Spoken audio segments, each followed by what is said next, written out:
সংযুক্ত আরব আমিরাতের বাসিন্দাদের দুবাইয়ের জেবেল আলী বন্দর এবং আবুধাবির খলিফা ও ফুজাইরা বন্দর এলাকার আশপাশ থেকে অবিলম্বে সরে যাওয়ার জন্য সতর্কতামূলক নির্দেশনা দিয়েছে ইরান।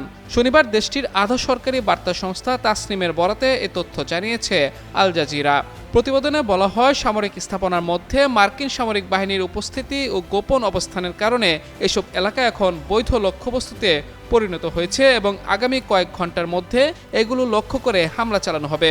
এদিকে ইরানি বাহিনী ইসরায়েল সহ মধ্যপ্রাচ্যের মার্কিন ঘাঁটিগুলো লক্ষ্য করে নতুন দফায় ক্ষেপণাস্ত্র নিক্ষেপ শুরু করেছে। তবে এ বিষয়ে বিস্তারিত তথ্য প্রকাশ করা হয়নি। ইরানের প্রতিরক্ষা মন্ত্রণালয়ের এক মুখপাত্র জানিয়েছেন, তেহরান তাদের উন্নত অস্ত্রের ব্যবহার বাড়াবে, বিশেষ করে ব্যালিস্টিক ক্ষেপণাস্ত্র এবং আরও বেশি ক্ষমতাসম্পন্ন অন্যান্য ক্ষেপণাস্ত্র।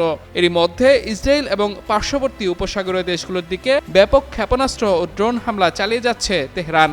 পাশাপাশি কার্যত বন্ধ করে দিয়েছে হরমুজ প্রণালী, যার মাধ্যমে বিশ্বের বাণিজ্যিক তেলের প্রায় 1/5 রপ্তানি হয়ে থাকে।